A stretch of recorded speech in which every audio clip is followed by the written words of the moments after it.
Таңғы асыңызға тек қана жұмыртқаның өзін қуырып жемей, осындай тойымды әрі әдемі, дәмі өте керемет болып шығатын жұмыртқалы таңғы асты дайындап жесеңіздер болады. Ол үшін осындай 4 жұмыртқаны шағып дайындап аласыз. Содан соң шұжық, оны да керегінше жіңішке етіп, дәл осындай формамен турап шығамыз. Одан кейін үккіштен өткен сиыр қажет болады. Қалауыңызға қарай салат жапырағын, помидор, басқа да көкөністерді жақсы көрсеңіз, оларды да осылай турап дайындап қоюға болады. Дайындап болғаннан соң табамызды қыздырамыз. Егер табаңыз жабыспайтын болса, онда май құйып қажет емес. Мен бұл жерде кішкене май құйдым да сиырды салып шықтым. Содан соң жұмыртқаны осылай бөліп салдым, барлығын бірге.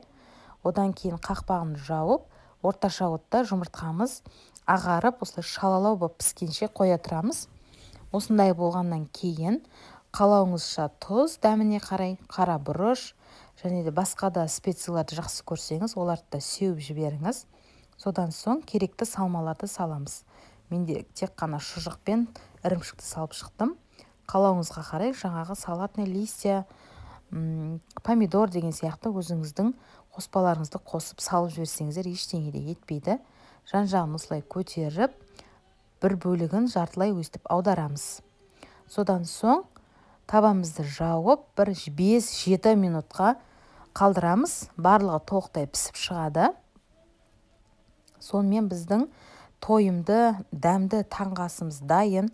Осылай екіге бөліп, ыдысқа салып, таңғы асыңызды әдемілеп отырып ішсеңіздер болады.